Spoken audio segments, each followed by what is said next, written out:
अब इसके बाद वही टॉपिक एफिकेसी एंड पोटेंसी आ गई। सही है, हमने अभी पढ़ा ये मैक्सिमम इफेक्ट जो ड्रग प्रोड्यूस करता था। सही है, जब एक ड्रग का डोज इंक्रीज होता था तो वो इफेक्टर्स को रिसेप्टर्स को एक्टिवेट कर देती है, जो रिस्पांस शो करती है, जिसकी वजह से रिस्पांस क्या होता था, इंक्रीज हो जाता था। सही है, और ये हमने कब तक किया, जब तक टॉलरेटेड लेवल था। मतलब ये है कि एक ऐसे हाईएस्ट लेवल तक हमने डोज को इंक्रीज किया कि उसके बाद वो ड्रग जो था अपना इफेक्ट शो नहीं करता अगर हम उसका डोज इंक्रीज भी करते हैं। तो ये हाईएस्ट रिलेटेड लेवल इसको कहते हैं।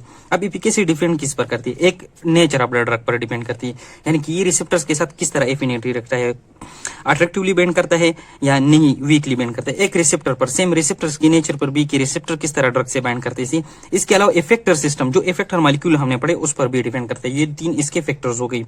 अब ये जो होता है ये ग्रेडेड डोज रिस्पांस से हम मोस्ट प्रोबेबली मेजर करते हैं, जो क्वांटल डोज रिस्पांस था उससे हम इसको इतना एक्यूरेटली मेजर नहीं कर सकते। सही है, अब यहाँ पर क्या होगा, जो फुल एकोनिस्ट होंगे उसका पार्शियल एकोनिस्ट से एफिकेसी ज्यादा होगा। अब फुल एकोनिस्ट वही है जो एबिलिटी रखता है कि जितनी भी रिसेप्टर्स अवेलेबल हो 100% ऑफ द रिसेप्टर उनको एक्टिवेट करे।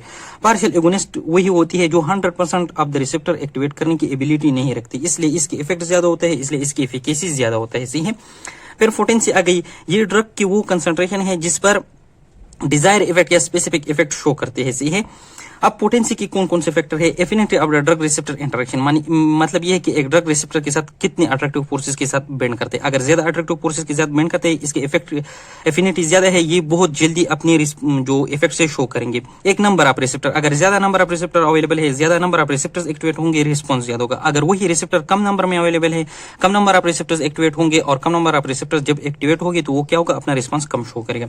इसकी सिग्निफिकेंस क्या है, इसे हम effective dose response relation, effective dose हम क्या करते हैं, ED50 जिसको मीडियन इफेक्टिव डोज कहता था, ये हम डिटरमाइन कर सकते हैं, जो कि एफिकेसी के हाफ था। सही है, ये वही कंसंट्रेशन है। एक टॉक्सिक डोज था जिसको हम कहते हैं टॉक्सिक डोज 50। सही है, ये मीडियम टॉक्सिसिटी शो करते हैं, मतलब हाफ ऑफ द पॉपुलेशन में ये क्या शो करते हैं, टॉक्सिसिटी शो करता है। एक LD50 था, ये एनिमल्स में होता है, जिसमें ये डेथ रेशो को मेजर करते हैं। मतलब ये है LD50 का मतलब ये है कि जब 50% ऑफ द पॉपुलेशन ड्रग की वजह से मर जाए, उस कंसंट्रेशन ऑफ ड्रग को क्या कहते हैं, LD50। अब ये वाला जो होता है ये हम ग्रेडेड डोज रिस्पांस से भी मेजर करते हैं और क्वांटल डोज रिस्पांस से भी मेजर करते हैं, लेकिन यहाँ पर भी वैल्यूज क्या आएंगे, डिफरेंट आएंगे।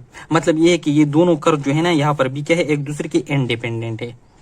इसके बाद आ जाता है स्पेस रिसेप्टर। स्पेस का मतलब है एक्सिस में या रिजर्व। से है, ये वही रिसेप्टर्स है कि एक ड्रग हम दे देती है, उसको हम देते हैं, उसका एक कंसंट्रेशन इंक्रीज कर देते हैं और वो ड्रग अपना मैक्सिमम इफेक्ट शो करते हैं, यानी अपना एफिकेसी शो कर देता है। सही है, और उसके बाद भी जब हम इफेक्ट रिसेप्टर्स की काउंटिंग कर लेते हैं, फिर भी ऐसे रिसेप्टर्स पाए जाते हैं जो कि अभी तक वो ड्रग के साथ बॉन्ड्स नहीं हुए हैं।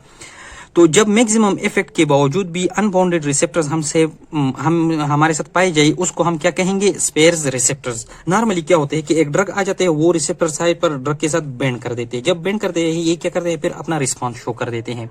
तो पहले डोज का कंसंट्रेशन कम होता है, जब कम होता है तो रिसेप्टर बहुत कम एक्टिवेट होते हैं, फिर रिसेप्टर की एक्टिवेशन ज्यादा होती है। इसी एक ऐसे स्टेज पर पहुंच जाते हैं कि 100% ऑफ द रिसेप्टर्स क्या हो जाते हैं, बाउंडेड हो जाते हैं, और फिर वो ड्रग अपना और इफेक्ट शो नहीं करता। इस पॉइंट को हम फिर क्या कहते हैं, ई-मिक्स कहते हैं या एफिकेसी कहते हैं। नॉर्मली तो ये हो गया। और ये कब हमारे साथ आता था, जब बी मिक्स आ जाता, मतलब ये कि 100% ऑफ द रिसेप्टर्स बाउंड हो जाते। सही है, और इस बी मिक्स के हाफ को हम क्या कहते थे, KD।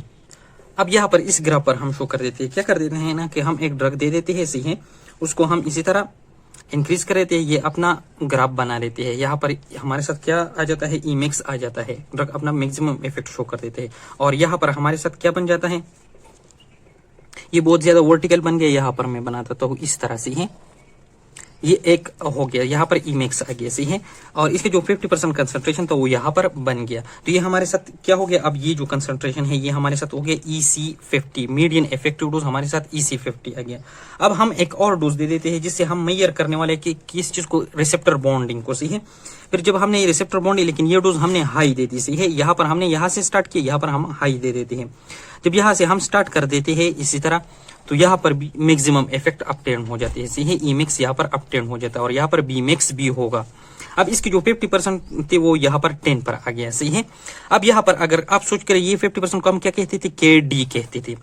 अब यहाँ पर जो KD है वो 10 है और जो क्या है EC50 है, मीडियन इफेक्टिव डोज है वो कितना है 1 है, मीडियन इफेक्टिव डोज 1 है और KD 10 है। तो ये KD जो है ग्रेटर है किस से EC50 से। इस कंडीशन में हमारे साथ स्पेस रिसेप्टर पाए जाएंगे, सही है, जिस तरह यहाँ पर शो किया। अब क्या होगा, टू रीजन होते हैं, या तो जो ड्रग आता है वो रिसेप्टर को एक्टिवेट कर लेती है, लेकिन फिर इस रिसेप्टर ने इफेक्टर मॉलिक्यूल को भी एक्टिवेट करना होता है। जब इफेक्टर मॉलिक्यूल की एक्टिवेशन जो होते हैं वो बहुत ज्यादा टाइम लेते हैं एज कम्पेयर टू जब ड्रग रिसेप्टर को एक्टिवेट कर देता है। इस कंडीशन में क्या होगा, EC50 कम होगा, KD ज्यादा होगा, सही है। दूसरा रीजन क्या होगा, जब नंबर ऑफ रिसेप्टर्स ज्यादा होंगे और इफेक्टर मॉलिक्यूल्स कम होंगे, मतलब ये है कि ये रिसेप्टर्स है, ये रिसेप्टर हमारे साथ 3 है, लेकिन यहाँ पर जो इफेक्टर मॉलिक्यूल होगा वो 2 है। इस कंडीशन में भी क्या होगा, EC50 कम आएगा और KD जो है वो ज्यादा आएगा, यानी कि कम कंसंट्रेशन पर ज्यादा रिसेप्टर्स एक्टिवेट होंगे, सही है। यहाँ पर इस कंडीशन में हमारे साथ क्या पाए जाएंगे, स्पेस रिसेप्टर। जब ये दो कंडीशन आएंगे स्पेस रिसेप्टर्स प्रेजेंट होंगे, लेकिन एक ऐसी कंडीशन जिसमें KD और EC50 इक्वल होंगे उसमें स्पेस रिसेप्टर हमारे साथ प्रेजेंट नहीं होंगे, और वहां पर ये दो ग्राफ जो होंगे सेम आएंगे, सही है। अब इसका सिग्निफिकेंस क्या है कि स्पेस रिसेप्टर्स का ये प्रेजेंट होते हैं, सही है। ये पोटेंसी ड्रग की इफेक्ट को इंक्रीज कर सकता है, कभी कभी ये माना जाता है।